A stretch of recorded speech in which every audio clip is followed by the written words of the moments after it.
Excited to be here today to talk about diverse books and math.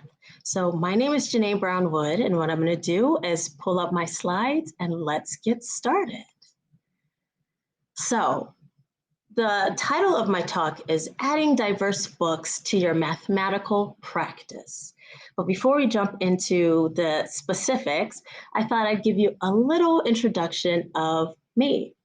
So my name is Dr. Janae Brown Wood. I am an educator. I was a former professor of early childhood education and child and adolescent development at American River College, Folsom Lake, Sac State. So I'm really excited to be sharing some of my expertise with you today.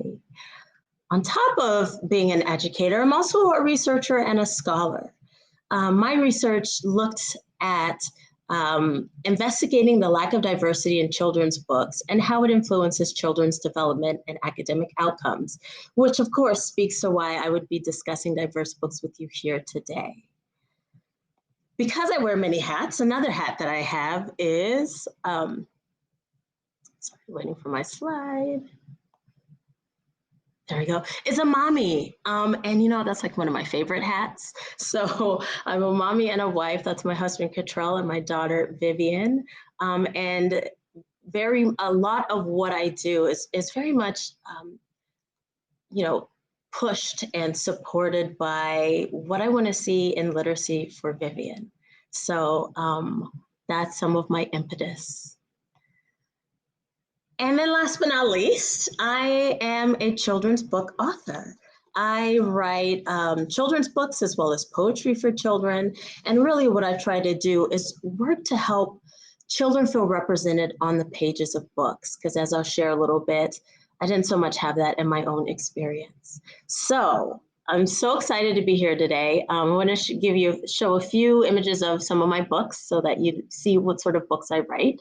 These are just a few of them. And I've been publishing lots and lots of books. So you might have a chance to sort of look out in the world and find some of my books. I published 10 books in 2022.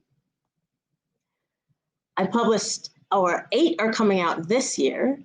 And next year, 6 are coming out, but you guys get to get a sneak peek of 2 of the covers of books coming out next year.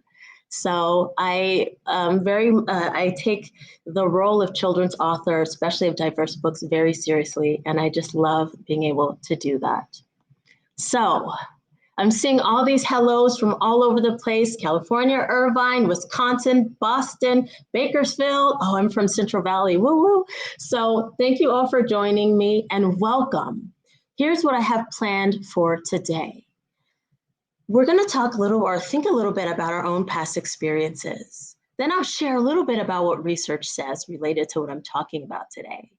We're going to jump into math considerations, and then we're going to do some equating, meaning we're going to think about math and literacy and then add in diversity there as I'm offering some research and some insight to you to consider as you're, coming up with a curriculum or building your environments for the children and families that you work with.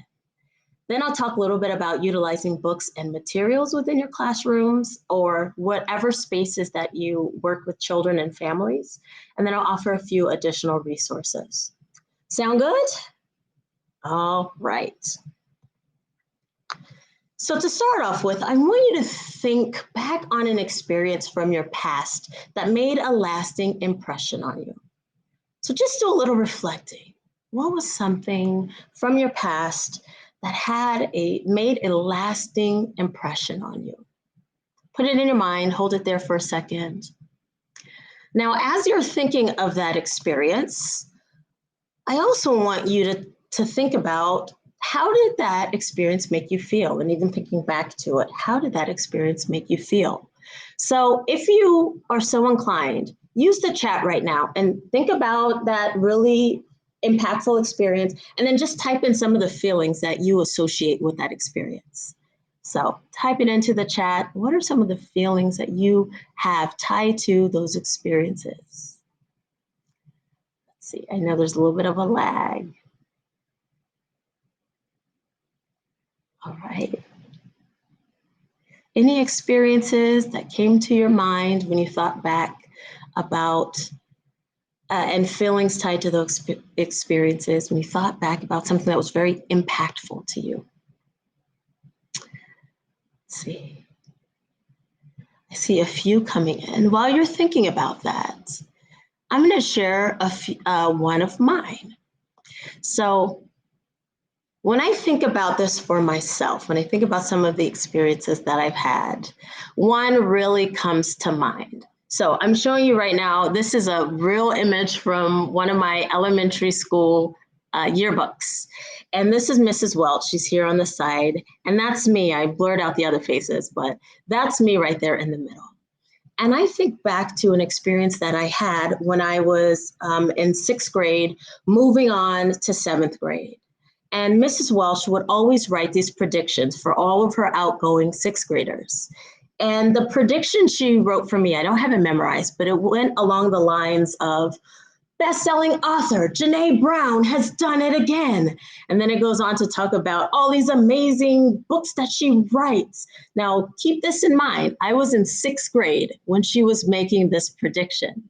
Well, when I think back to it myself and I consider the impact that it had on me, I have positive, happy associations tied to writing and telling stories and sharing stories with others. So thinking back on that and thinking back on our own experiences and the impacts that they have on us, of course, it goes without having to say, but I'm going to say it anyway. Our past experiences affect us in lasting ways, right? They affect us in lasting ways. And it might be a positive thing. Like maybe you thought, maybe the image that came to your mind was a proposal that you received and you had warm, happy thoughts associated with that. Or maybe it was anyone who's had food poisoning, for example, and you tasted something and later you weren't feeling really good, and then you have an aversion to that thing. So again, these experiences that we have lasting impacts, whether they're positive. Maybe you had a terrible experience with a clown that then developed into a fear of clowns. Or maybe you thought back to an experience where you touched a hot stove, or that one time you forgot your umbrella and you are never going to do that again. Now, I bring all of these up just as, again, to reiterate that those experiences that we've had in our past mix with our emotions and have a lasting impact on us. And this is shown across development, right? I think about Freud. While some of his theories and ideas were rebutted, right, or refuted, some actually held true. For example, how the early relationships that we have with parents impact us all through our development and impact the adults we become. And Erickson, same sort of thing, this idea of these skills and attitudes that we develop as children across our development continues on and impacts the people who we become and the personality traits that we develop. Attachment theory shows a very similar thing, right? This idea that finding these attachment figures, these individuals who we have warm, loving bonds and ties to, helps us know that we can be loved and also gives us an idea of what a relationship could look like in the future as well as currently. I can even give you another example. Those I was talking a lot about sort of social and emotional development, but here is an example of physical impacts our childhoods and our experiences can have on us. So for those of you who might be unfamiliar with this idea of ACEs, this is adverse childhood experiences, and that's any potentially traumatic events that occurred in our childhoods.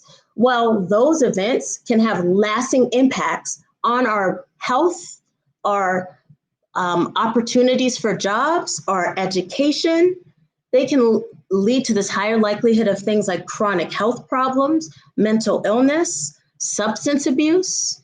So these are all just iterations or examples of how the things that happened in our past can have a lasting impact on our futures and even our interests in who we become.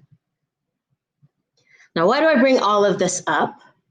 Because I want to just also share that this is true about our relationship with literacy and math as well.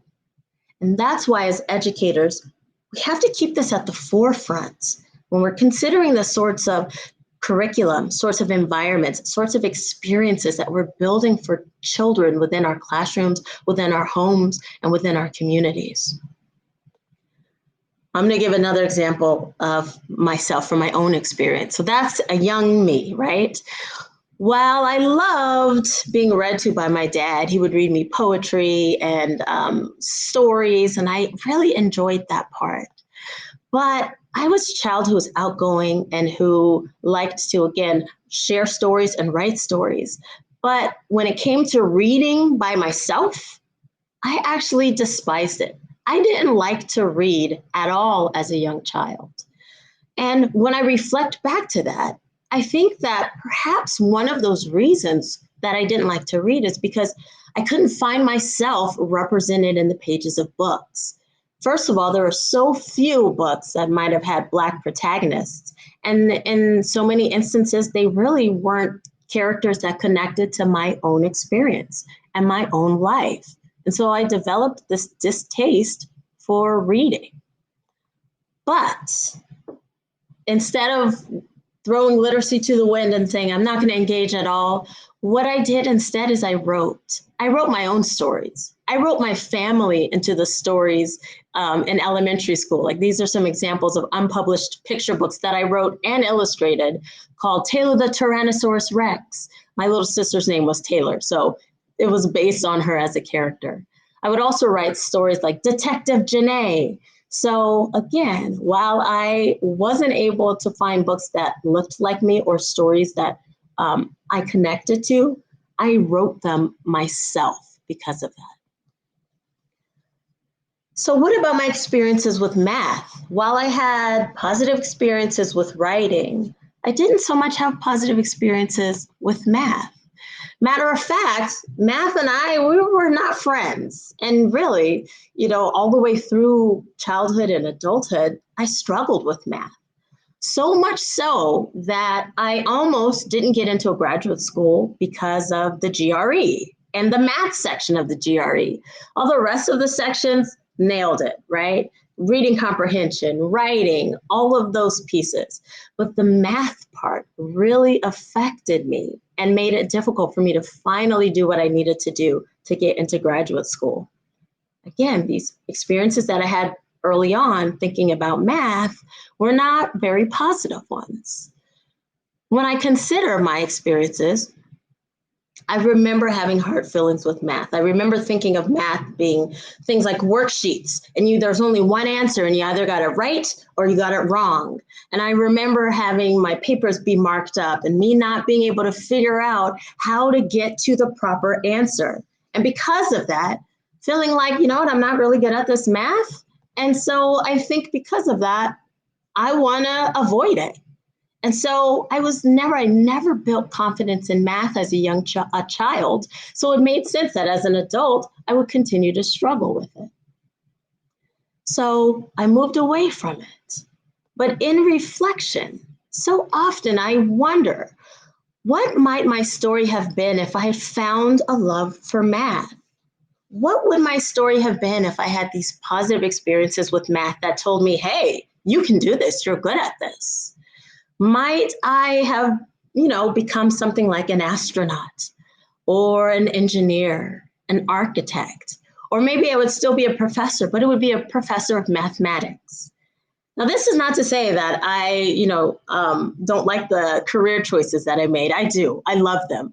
But it does cause me to wonder what might have happened if I had developed this love for math early on.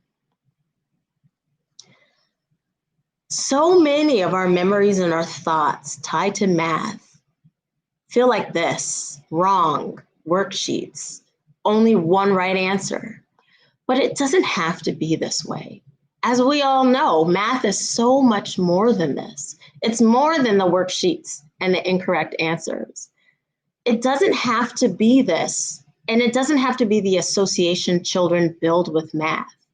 As teachers and as educators within the field that work with children, we can do our due diligence and really help children to begin to develop a love for math and As I'll share today, I believe that one way to do that is through books, utilizing books with our minds thinking about math to help build these really positive associations and experiences for children.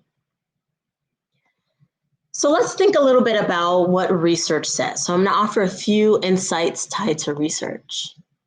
First of all, we know that children, all humans really, have these domains of development, and these different domains have different characteristics, but work together to help us to become the full people we are, right? The physical domain, the social and emotional domain, the cognitive domain. While we have these different characteristics within those domains, it really takes all of them working together, this interplay between these domains to help us to develop skills and to grow into the people we become.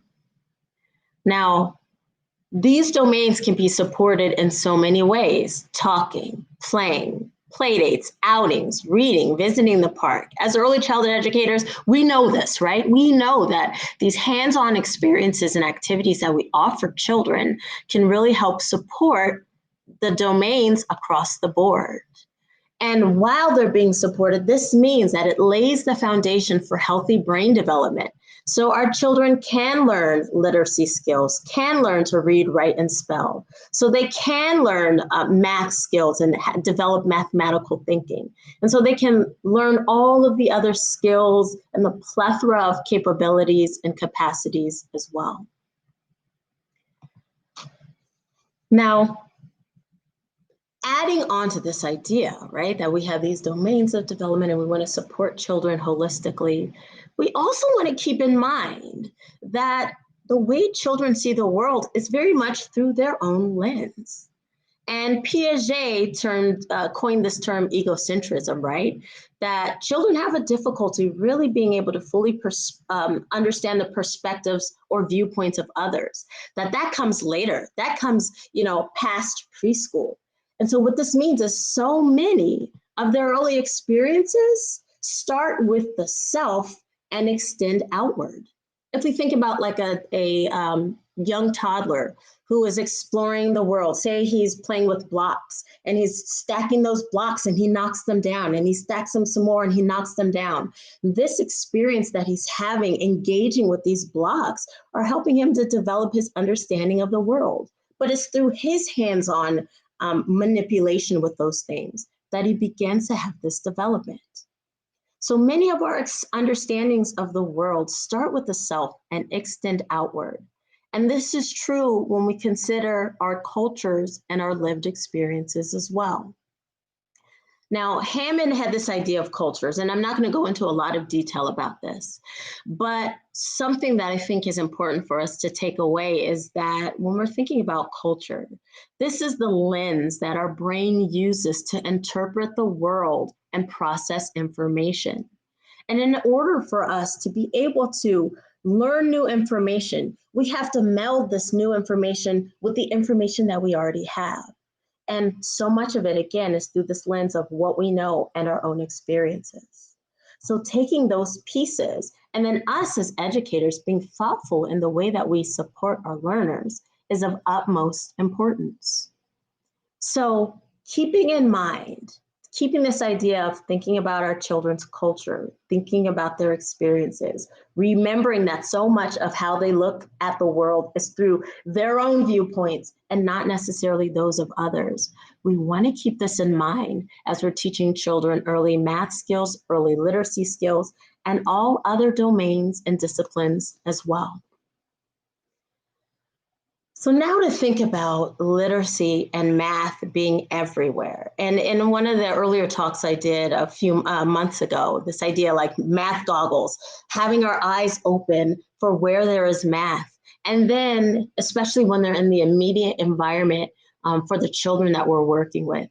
And then jumping on the opportunity to talk about those experiences, to talk about how math is there and to help set these foundational mathematical skills. So we're going to do a quick activity, and hopefully my chat is going to work for us to do this. But what I want you to do, again, thinking about this idea of math and literacy is everywhere, I want you to just take a moment and think about how you use either your literacy or your math skills just today? From the time, it's 1:50, from the time you woke up to right now sitting here thinking about this content that I'm sharing with you, what are some ways that you use your literacy skills and your math skills? And actually, I'm going to ask you to take it a step further and type it into the chat. I want to hear from you. What are some ways you've used your literacy skills, your math skills, or maybe a combination of the two just today up to this point? So go ahead and use the chat. Add in there, what are some ways that you've used your math skills or your literacy skills just today? Oh, I see cooking. So is it Tanya? Tanya, I think I need to go to your house. You're cooking, I'm hungry, perfect. But you're right, cooking, that's a great way. Other things people have been doing to utilize their literacy or math skills just today. Let's see, I see some more coming in. Organizing a family schedule, that probably uses both, right, Laura? That uses your math skills and your literacy skills. I see the estimated time needed to drive to the gym. Oh my goodness. And you're looking at your clock and you're like, okay, if I got 10 minutes and it's going to take 20 minutes, right? This is math. This is all math. This is literacy, right? Driving, baking cookies, calculating how much time between sessions. So just in this quick moment, shopping, right? Just in this quick moment, you've already illustrated the point that I'm making. So much of what we do utilizes both our literacy and our math skills, but that's true within the environment for kids as well. So us being able to pinpoint those pieces and then to build on it to help children develop is such an important skill to do. Because again, math and literacy are everywhere. But this also includes the cultural practices of the children we teach. Math and literacy are there as well in their cultural practices. And it becomes our job to, again, think about how can we pinpoint it? How can we then highlight it and then use it to build our curriculum and to build experiences to support their development? Now let's zone in and think just about math, just for a moment, okay? Thinking just about math. I listed out some foundational early math concepts. I'm not going to go into a lot of detail about these. I actually discussed these in my previous presentation. But these are just a few foundational early math concepts that children are developing early, like number sense or the ability to count accurately, or representation skills, right? Being able to use words, pictures, symbols, and then tying them to mathematical ideas. So these are just a few, and actually one of the handouts that I provided gives a little bit of information about these. But these foundational and early math skills go hand in hand with the developmental domains that we already talked about, but also go hand in hand with what is considered mathematical thinking. And this is especially something that we're striving for when we're working with young children, to help them develop the ability to think about and explore a range of mathematical concepts, especially in order to solve problems. So I want you to, again, think about in what ways within my environment am I helping to support children's mathematical thinking? Right? Their ability to take these concepts and solve problems. And what ways are we making math curriculum meaningful to our students? Again, thinking about their perspectives, their viewpoints, their cultures. And in what ways are we building these positive associations with math on our children's experiences? This is what I want us to really be thinking about, being intentional in the way that we are helping our children find themselves in the curriculum that we offer and in the mathematical practices that we offer.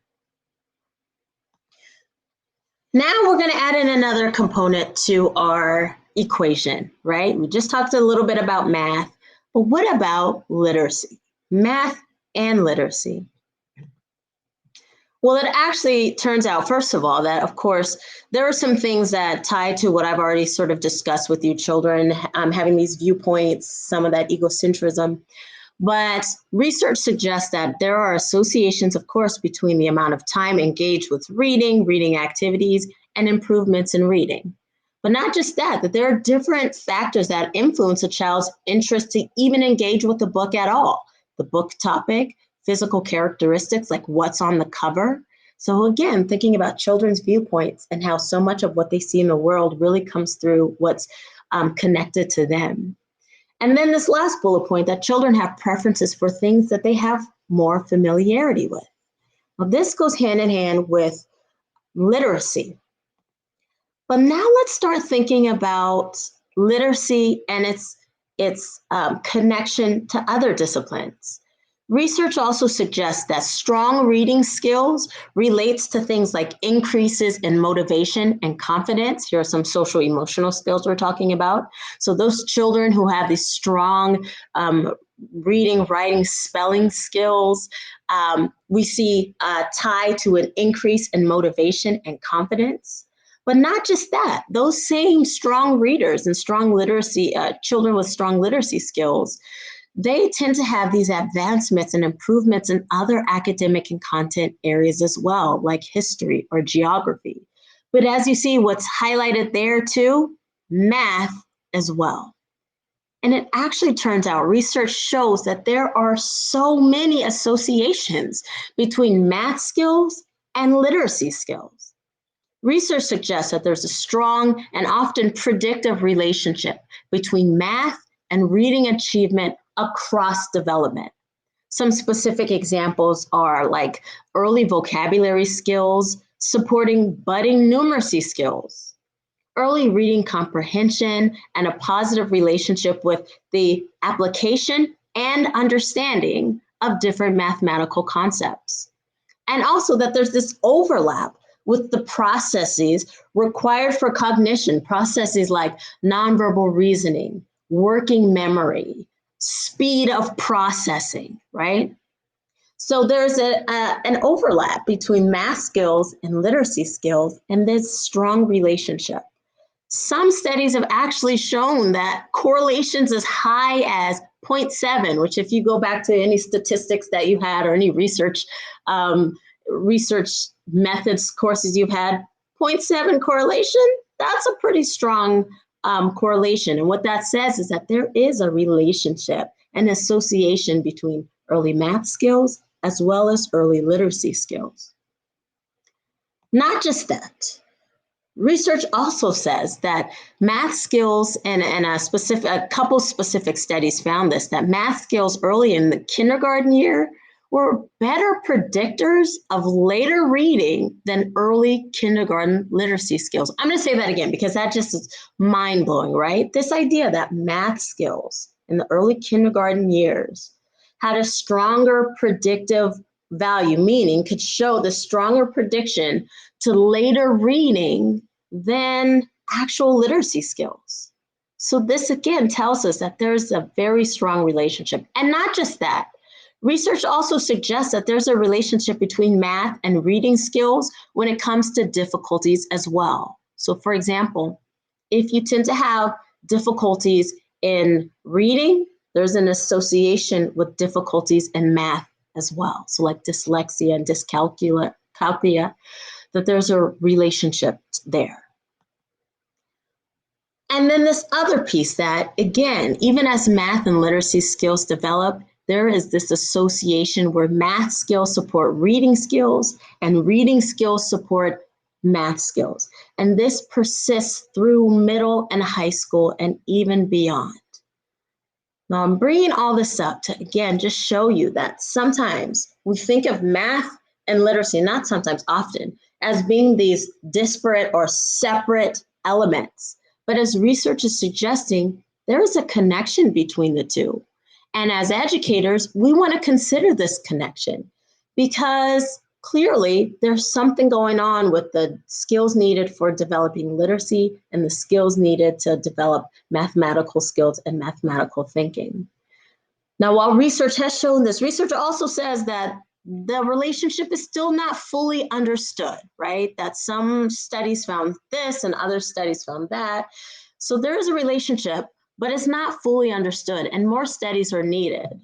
But for us as educators, though, it's clear to see that there is a connection. And we want to take this knowledge and then incorporate it into the practices that we utilize within our classrooms. So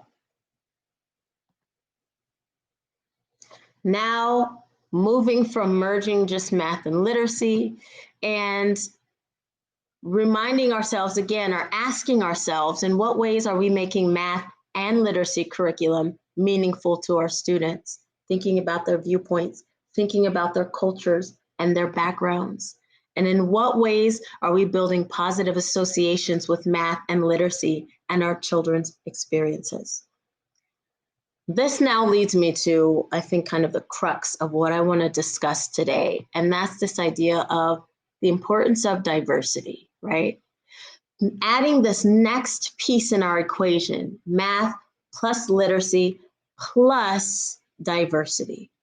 And I want to start this part off with just exposing you to or discussing this idea of the power of representation, especially in children's books that children are exposed to. Walter Dean Myers, who was a prolific author, he said, books transmit values. They explore our common humanity. And because of this, we know that representation in books is incredibly important. I'm going to use another specific example. That's actually my daughter, Vivian, when she was really, really young. And she had looked at this picture, and we were looking at the text together, but she looked at the picture, and the first thing she said was, she has puffs like me. Great example of what we had already been talking about. Viewpoints, her viewpoint being very much from her own perspective, thinking about herself, looking for connections, tying back to herself. And automatically she saw, she has puffs like me. And so this representation in this illustration is probably going to lead to her being more attentive and want to know what do the words say and what happened, because now she's seeing herself reflected in this piece of literature, right? I also think about myself. I don't know if you guys remember this book, The Hate You Give. I remember being an adult and reading this book and being like, oh my goodness, this author understands. She sees me, right? So some of these experiences that were included in the book, I felt like I directly related to. And here I am, a grown adult with, strong emotional regulation skills and being so excited and feeling like I felt seen, right? So this all goes to the importance of looking for diverse books and incorporating them not just into our classroom, but into our mathematical skills as well, and our mathematical curriculum as well. So this is just another example. That's Vivian again, and actually her favorite of my books is Amara's Farm. And I think if you look at these two pictures and think about what I've been talking about, it's pretty clear why that one's her favorite book, right? Now, representation is deeper than just skin tone, of course, right? But it's a nice start. So I want you to think about ethnic and racial representation, but also remember that there's a whole span of other types of representation as well. And finding ways, doing the due diligence to find books so that you can incorporate that into your classrooms. Of course, now then I have to throw in this caveat, right? I'm saying we need diverse books.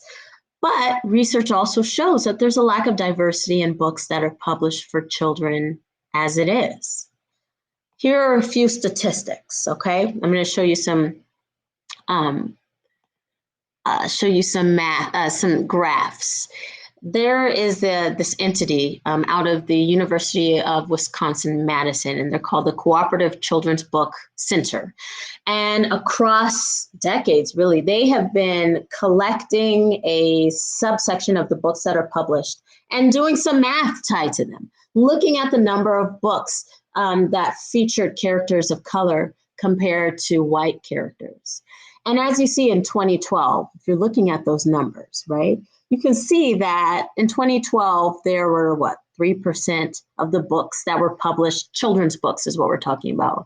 3% featured a Black or African-American character. 1.5% featured a Hispanic or Latinx, Latino character, but as much as 93% featured white characters as main characters. We see similar things here in 2015, right? 73.3% featuring white characters. And then they added in a new element. If you look here, right, if you're looking at inanimate objects and non-human characters, that's 12.5%. But if you do the math, looking at the percentage for the characters of color, you'll see that combined characters of color, the percentage was less than the inanimate objects or animals that were featured in stories. So in other words, you were more likely to be able to walk into like a Barnes and Noble and find a book about an inanimate object or an animal than you were to find combined, right? Indigenous character, a Black character, an Asian character, a Latinx character.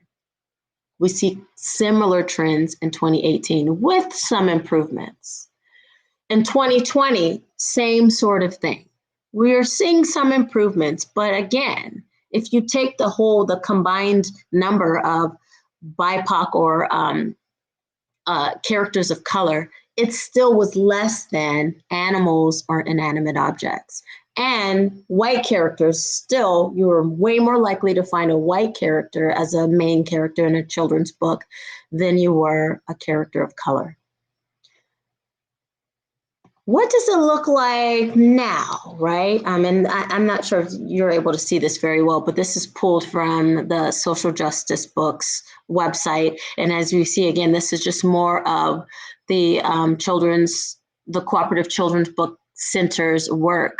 But we see that there are some improvements. There are definitely some improvements.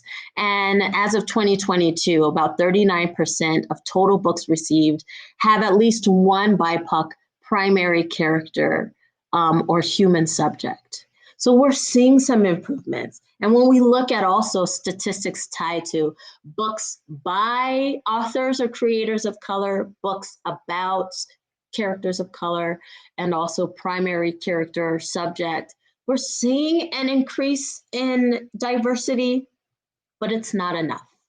And we need more.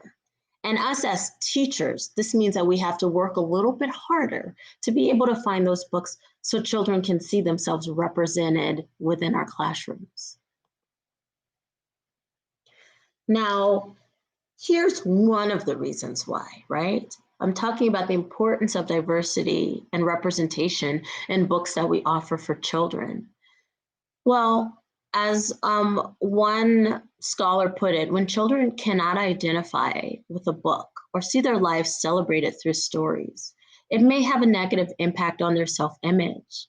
The message they get is that their lives and their stories are not important. Another quote, seeing self is critical, but not seeing self is even more critical and can lead children to feel marginalized. Now think back to what I've been saying this whole presentation. Those early experiences that we have are lasting and continue to impact us. And this serves as even more evidence for why we must do the work to find diverse books.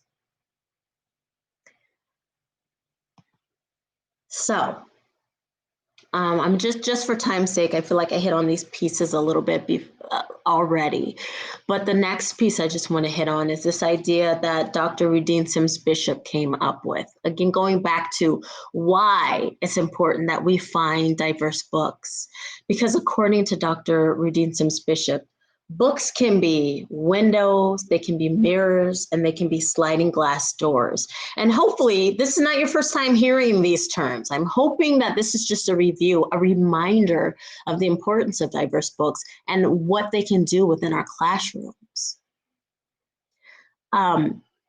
When thinking about windows and sliding glass doors, this means that books can give you a glimpse or help you to step into the world of someone who is different than you, and then doing it in and learning about it in this appropriate, realistic, meaningful way. So windows and sliding glass doors, almost like giving you a chance to glimpse into someone else's experience. And from that, begin to build compassion or an understanding or a perspective of someone's experiences who might be different than yours. So books can be these windows and sliding glass doors. Here are just a few examples. And also just again, to reiterate that when we're talking about diversity, I'm not just talking about racial diversity or ethnic diversity. There's these whole range of characteristics of human diversity. So things like family status, first language, gender, physical characteristics, abilities, geographic location. These are things we want to think about when we're considering, again, our children's perspectives and how to get them hooked into literacy and hooked into math. These are just a couple examples of different books that can be utilized to, just in general, and we'll talk about some that have math content as well. Finding those sliding glass doors and windows so children can get a glimpse into other people's experience as well. But then, of course, not only can books be those things, they can be mirrors. And for our very young children, this is one of the very important aspects. That, according to Bishop, literature transforms human experience and reflects it back to us. And in that reflection, we can see our own lives and experiences as part of the larger human experience. Reading then becomes a means of self-affirmation, and the reader often seeks their mirrors in books. So finding diverse books can give a glimpse into another experience, but then it can do what we've been talking about already, help to affirm our children's own experiences, then hook them in, and then tying math to that as well can only have these positive effects on their development. So I think about the impact that Encanto had on young viewers when they would see these characters and be like, oh my gosh, that looks just like me. And again, this in the sorts of books that I write, when children see themselves and feel excited and feel validated.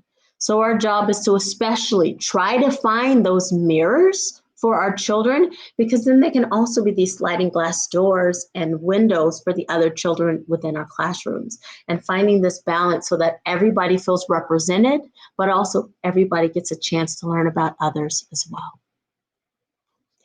So I'm gonna, just for time's sake, I'm gonna skip these two here. This is just tied to the nation's report card and looking at math and literacy skills. And again, just another piece of evidence for why it's important that we expose children to books that they can connect to and that can motivate them to continue to read, especially when we've already talked about the associations that it can have with math skills.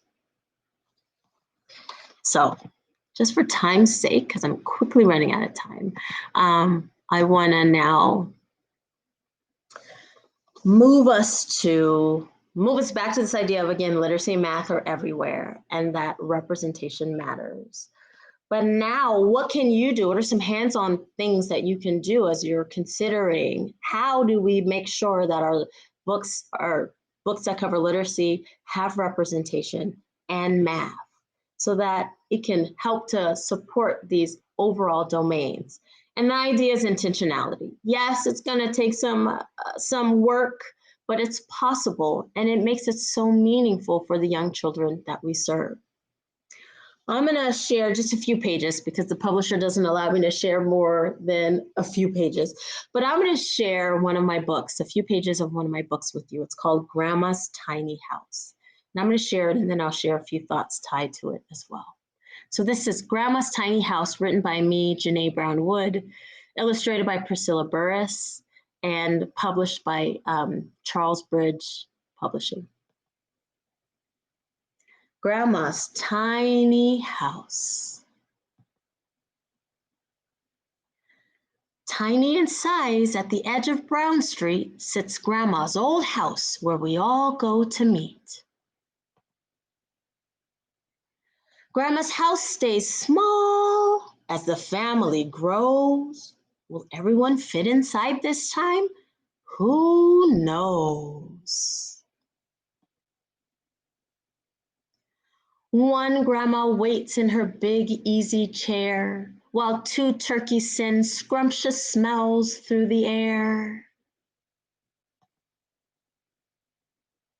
Three neighbors knock. on the brown wooden door with 4 pots of hot greens and ham hocks galore. I have to stop there, sorry. Now, what I want you to do is I shared a few pages and you can imagine they continue to move into grandma's tiny house, more and more family members like cousins and aunties and uncles, and they're bringing different ethnic foods into grandma's tiny house to share.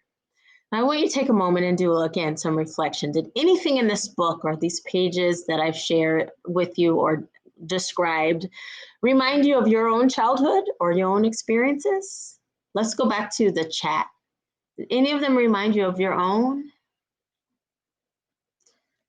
See if you felt like you connected to some of what was going on there. There we go. Yes, I see some saying, yeah, I'm sorry, Katrina. I should have told you I was going to make you hungry. I apologize. But yes, being able to see self in book. And this is directly a tie to myself, right? Grandma's tiny house is a mirror of my childhood. What you see there is my grandma in the middle. I'm the one wearing red and white polka dots with my bangs sticking up right by my grandma. That's actually my sister who's wearing the same outfit. My mom liked to dress as twins. I don't know.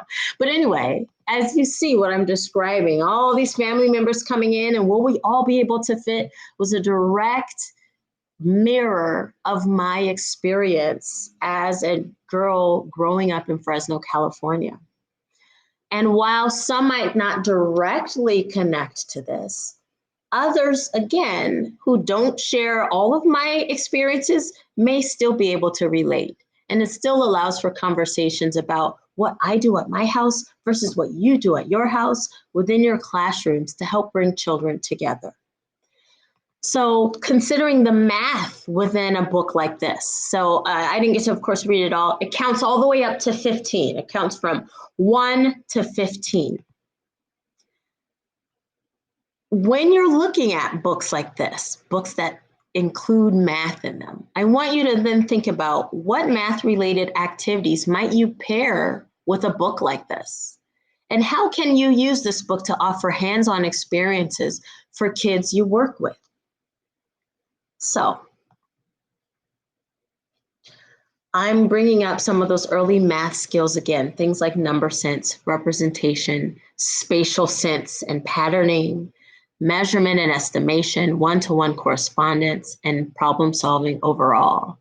Can you think of any ways that you might use a book like that to tie to some of these early math foundational skills? I'd love, again, I'm sad that I can't talk to you guys actually, but if you want to utilize that chat, it's been working really well thus far. What are some other math activities that you might tie to a book like this? What are some other hands-on experiences you might utilize with a book like this that has the reflection, has the story, but also has some math? Marvin said he wants some of those ham hocks, right? Yes. And I see some of these coming in here. Okay, I'm gonna look and see. Oh, I love it. And thank you guys for your patience. I think the chat is lags just a little bit. Yeah, so I'm seeing some great ideas here. Counting family pictures, counting food, counting things in the classroom. So we're talking about number sense. All of these pieces really can go hand in hand with a book like this.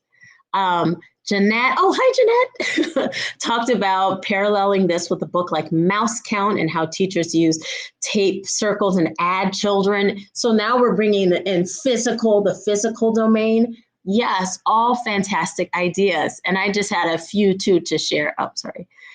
Things like we already talked about counting 1 to 15, counting family members. What about some graphing? We're doing some early computation graphing. How many of us have, 2 brothers or 2 sisters? Let's count and now actually represent it graphically, right? So things like counting, things like how many how many of this can fit into that? And Jeanette, I feel like that was a great example, using circles and children putting their bodies in the circle and taking their bodies out. Things like height. So here's a book that clearly has some math content that you can then think creatively and build on to then, again, take this representation, take books, have that diversity, and help it support math skills as well. Now, hold on. So this is an example, again, of a book that incorporates literacy, math, and representation already. And so we don't even have to do the work for that. It's already there. And I wanted to offer a few other resources. I think someone asked in the chat, are there resources? I have good news for you. I do have some resources for you that I'll offer at the end and also here as well. But I wanted to share something that some of you may already have some exposure to, which is storytelling math. And storytelling math, these are books that are published by Charles Bridge Publishing, and they work with an organization called Turk. And these are books that not only have diverse narratives and storytelling, but they have aspects of math incorporated right into the narrative. So it features characters of color who are empowered, introduces children to important but sometimes overlooked math topics. So we're talking about expanding past just shapes or counting, right? And featuring stories. So I'll show you a few. This is a great to answer one of the questions about like, where are some books? Where are some lists? Storytelling math books are a great start. Like here's Leah and Luis. Here's an example of it where there's these two characters of Hispanic Latino heritage, I believe Portuguese, and it's measurements. Or you have bracelets for Bina's brothers, which is patterns. Luna's Yum Yum Dim Sum, which is division and fractions. These are just a few examples, and they have very many more. Like these are picture books. They also offer board books as well. So storytelling math is something to look into. And not just that, this is my title, Too Small Tyson, but here again is Luna's Yum Yum Dim Sum. But each of these storytelling math books also include things that you can try out in your classroom or in your homes with children. So it'll say like, try this out and do this thing. Here,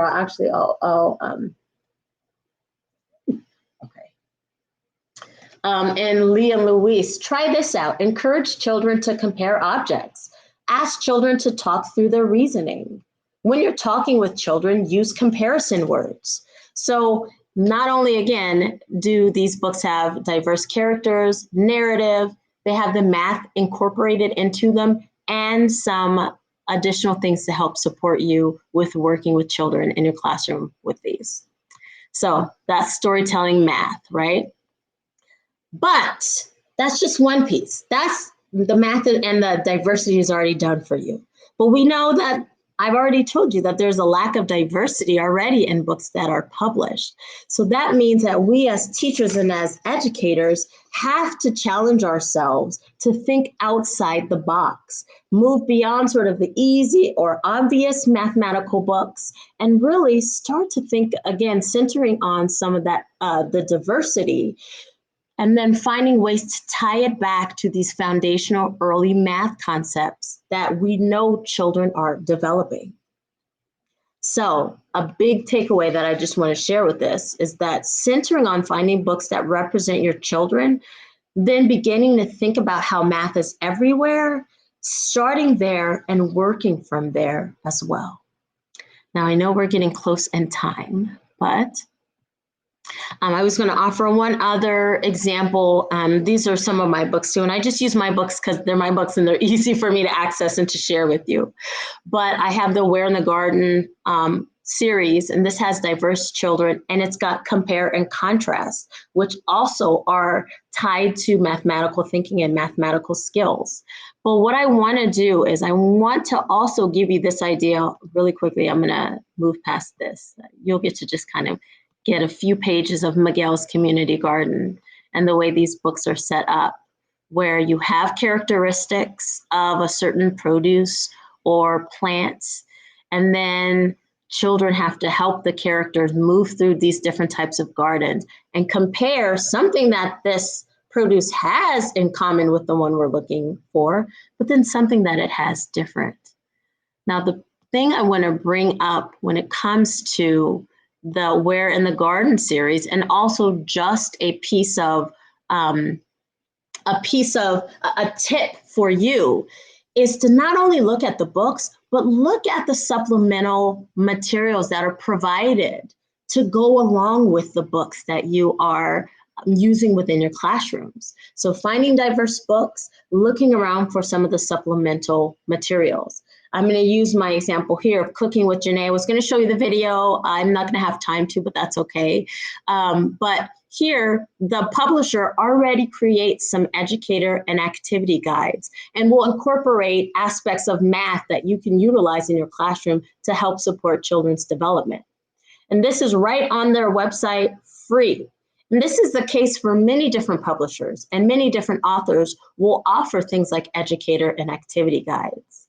Sometimes you might need to do a little digging and looking around and seeing other organizations that can work with, again, the content that you're utilizing. So I have gardening here. Gardening can be such a rich experience that children can have that's directly tied to math, measuring how high something grows, measuring the amount of water you add. Like, there's so many different things you can do. So a tip is you doing a little bit of research to see what other supplemental materials can be provided that you can use to help supplement the work that you're doing in the classroom with these books. I'm putting up here, this is a QR code for a little video I put together, because each of my Where in the Garden books has a recipe that children can make with their adult helper. And then I create these little supplemental videos of me and my daughter and my nephew making these recipes. So this is just, again, an example of look for diverse books, think about where the math is, even if the math is not readily apparent, and really start to think about those foundational skills that you can tie them to. All right. So hopefully you got that QR code, and you can also find those videos on my website or on YouTube if you just look up Cooking with Janae. So because we're running out of time, I want to now leave you with this activity because we won't have time to do it, but this is sort of a really important piece. I've offered to you some books that already have math. I introduced you to Storytelling Math, or reminded you of it. But there are so many other books out there that don't have a readily apparent math concept within it. So what I want you to do is, with the books that are in your library, with the books that are in your home, or in whatever spaces that you're using to work with children, I want you to look for these books, read them, ask, do they have authentic diversity? And then challenge yourself to start, again, thinking about those foundational mathematical skills and how you might pair a math activity with this diverse book that might not readily have math concepts in them. I wanted to give you a chance to do that today, but that's your homework. That's your homework from me. You didn't ask for homework, you got some homework. Go look at your books and really start to ask yourself, where is the math in here? How can I tie hands-on experiences for children that are, again, utilizing diverse books, but also allows for this association between math and literacy as well.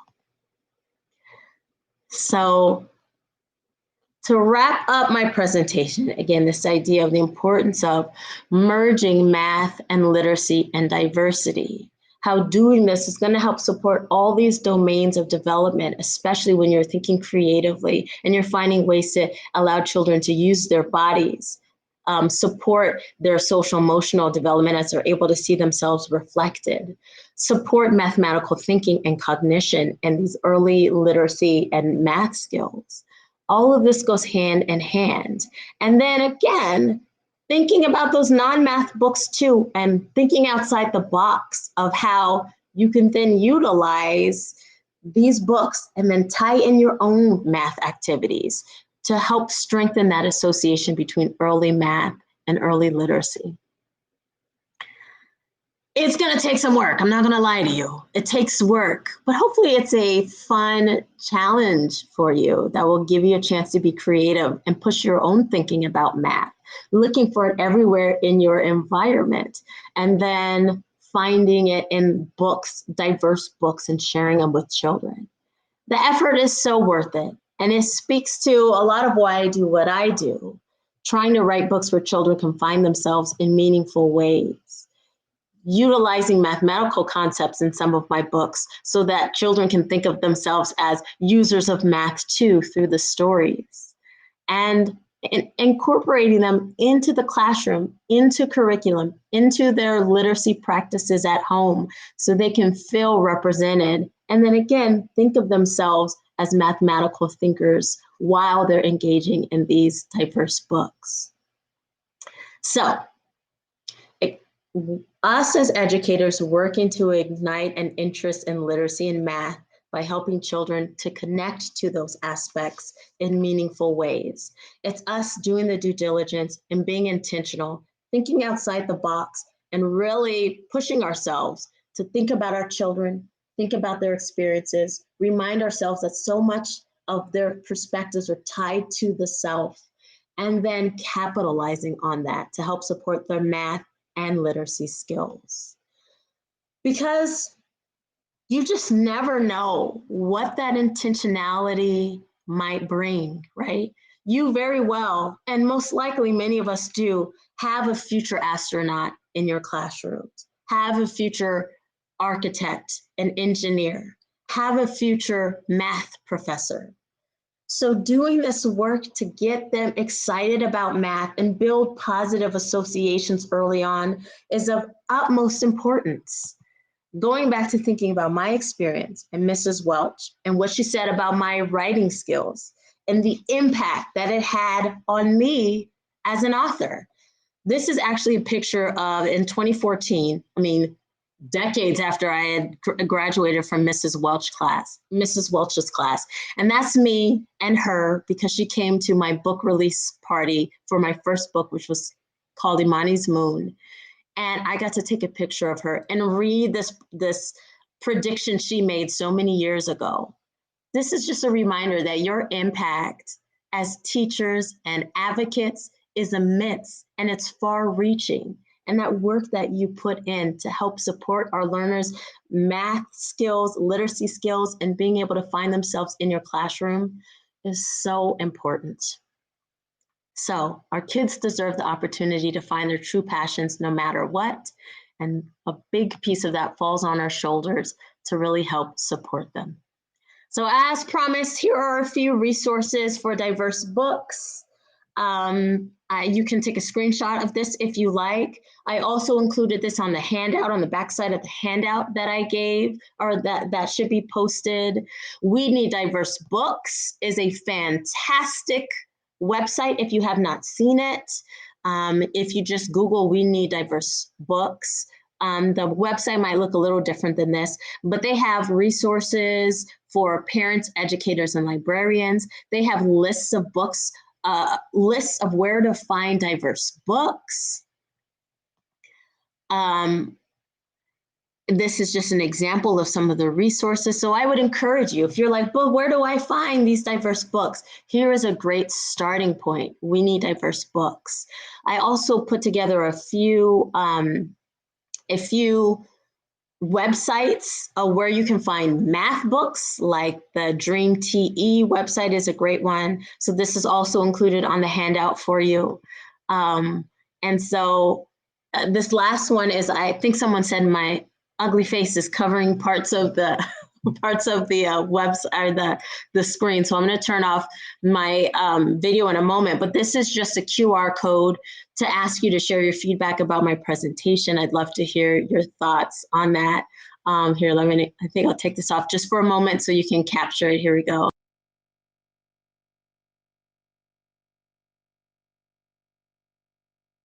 Okay, hopefully that was enough time for you to capture it. I'd love to hear your feedback. And I thank you guys so much for spending the time with me today to think about the importance of utilizing diverse books in your math practices, tying it to literacy as we support the future generation of amazing thinkers. All right, so I think I am about there.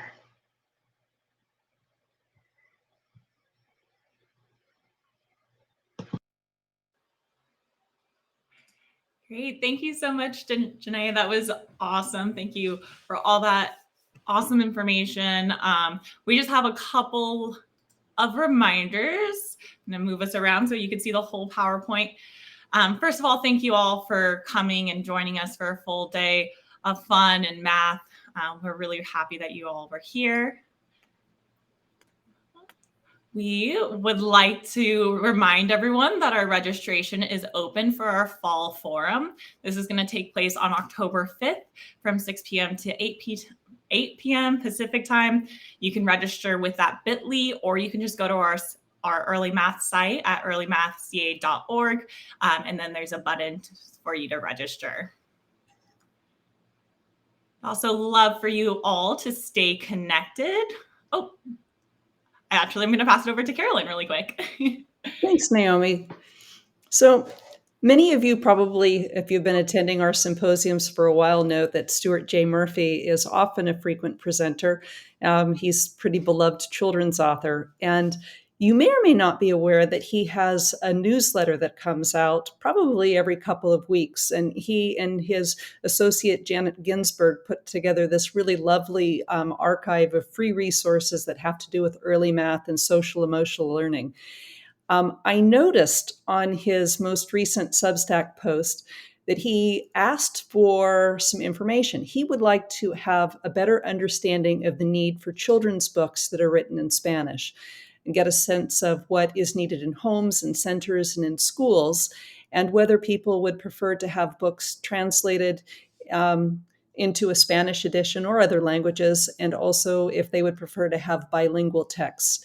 So, as Stuart has been such a great supporter of this conference, I'm not certain people are aware, but he's even donated quite a few books in the past just out of the goodness of his heart so that you'd have an opportunity to have those in his classroom. I thought that I would elevate this as I noticed it and give you an opportunity to reach out to him through Janet at stuartjmurphy.com.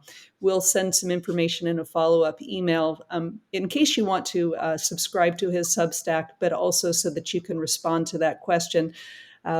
Stuart is, as you might guess, very influential with the publishing world, so it would be good to know and share with him if there is that need. Thanks. Naomi, back to you. Thanks, Carolyn. All right. Now we would love for you all to stay connected with us. There's a couple ways to do that. We have our website at earlymathca.org. Please check it out. We have so many great resources.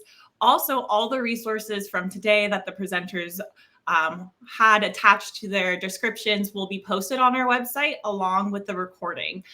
So that will be up in about 2 weeks. So just look out for some emails from us letting you know when those are live. Second, you can always email us with any comments, concerns, questions.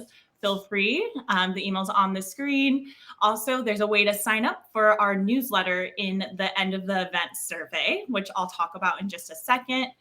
And then, of course, our social media accounts, we post periodically some fun math tips, as well as updates about when our events are.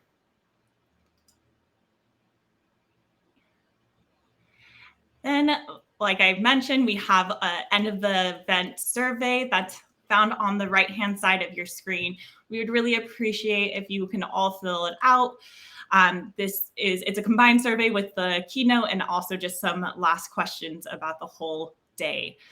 We would love to get your feedback. We really do use this information. After you submit the survey, you will be able to get your certificate. The certificate is linked afterwards. So all you need to do is submit it. A thank you window will pop up. you have the option to copy and paste that URL into your browser and then download that certificate of participation. Make sure you do that today because that link is only live for 24 hours. So we would really appreciate your feedback, but also it's a great way to get your certificate of participation. And like I mentioned, our videos from today and all the resources will be found on our website in about 2 weeks. Following today, later, probably around 3 p.m., you will receive an email about our swag bag. That should be coming in shortly. We just want to say thank you for attending, and there's some fun discounts and some fun resources on there that you can navigate to. Lastly, thank you again, and have a great summer, everyone. Hope to see you on October 5th.